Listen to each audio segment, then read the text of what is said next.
Hello and welcome to this video lecture for the University of Connecticut's online course, Classics and Ancient Mediterranean Studies 1103, Classical Mythology.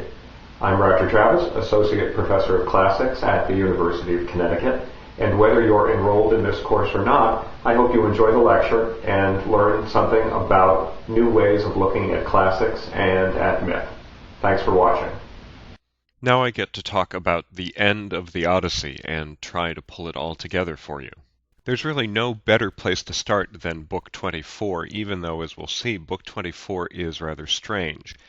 In explaining the strangeness of Book 24, though, we'll get pretty close, I think, to an understanding of what the Odyssey is all about, and in particular what the end of the Odyssey has to say about the themes we've been following all the way since the beginning when we started to talk about the Andra, the man, and the way Odysseus's adventures and his struggle for his Nostos make him both a mythic hero unlike anything that we could ever be, and an embodiment of the things that we feel about our lives every day. To put it another way again, it's the Rudy thing. How is it that Odysseus embodies cultural truth values despite being obviously a very unusual, very heroic guy? And what does it mean to him to be that mythic guy? So why is Book 24 weird? Well, what does Book 24 consist of? It's got these three main elements, and none of them really seems completely necessary, and all of them seem kind of anticlimactic. It begins with the section that's usually called the second Nikuya. Now, Nikuya is a word that means the story of a corpse, literally, and it's the word that is used to refer both to Odysseus's trip to the underworld in his adventures and to what happens here in Book 24, where Hermes leads the souls of the suitors down to the underworld. And there they happen to pass by the souls of Agamemnon and Achilles, and Agamemnon and Achilles have a conversation that we're going to get into as we move along. But it certainly doesn't seem like it's telling us anything we really need to know about the story and the way the story is finishing up. And then there's the second element, which is even stranger, when Odysseus goes to see his father.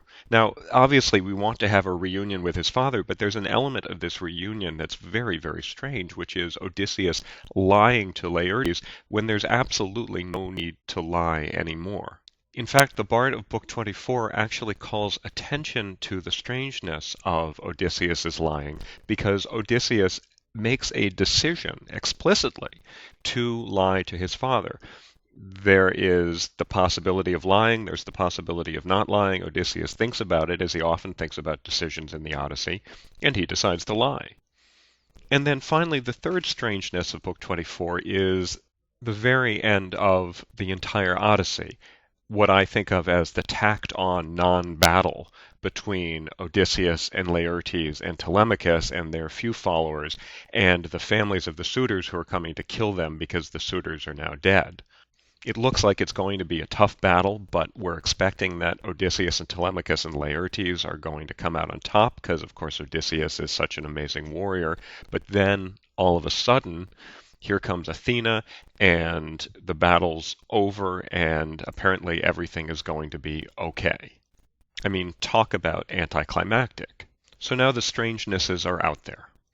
What's really especially interesting about our feelings of how Book 24 doesn't seem to fit and how it's kind of strange is that it goes along quite closely with a feeling that was clearly there even in ancient times about the end of the Odyssey. To understand this fully, I need to explain a few things about the very oldest texts of the Odyssey. What's called the Manuscript tradition of Homer, that is, the series of copies of copies of copies of the original texts of the Iliad and the Odyssey, got filtered through the famous Library of Alexandria, whose real name is the Museion, which just means place or establishment of the Muses.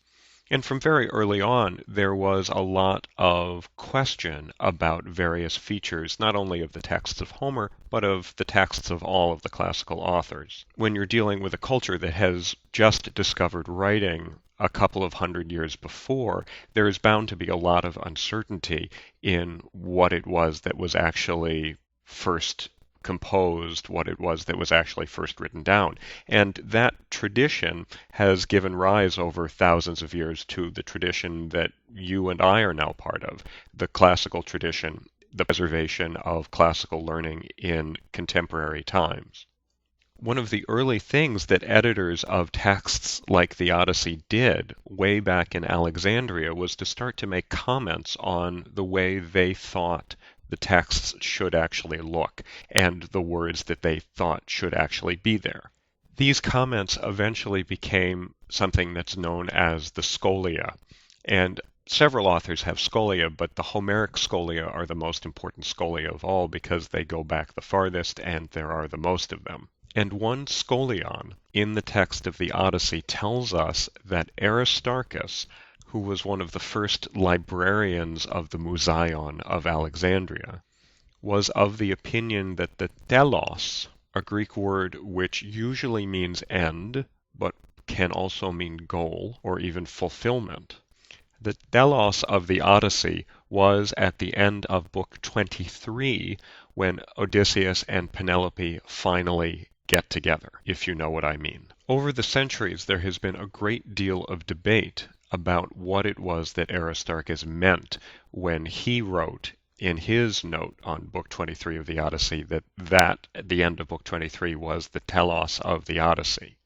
Some people think it just means that Aristarchus thought that was where the story more or less came to an end, and he was kind of saying, well, I too recognize that Book 24 is weird and kind of tacked on, and I wish it weren't there. But there's an even more intriguing way to look at this, which is that Aristarchus was actually saying that the authentic Odyssey, as he knew it, ended there at Book 23. In fact, that's the most obvious meaning of telos. But the problem is that we don't have any versions of the Odyssey that end there, and so we're always going to be wondering about exactly what it is that Aristarchus meant.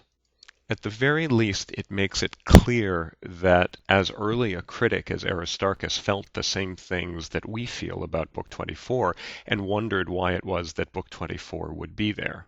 And let's use this as an opportunity to remember how the Odyssey came together, that is, as a series of songs sung by bards, recomposed night after night, such that a bard singing Book 24 doesn't have to be the same bard as is singing Book 23, and a bard's individual version of the Odyssey doesn't have to include Book 24. In fact, a bard's individual version doesn't have to include Book 1.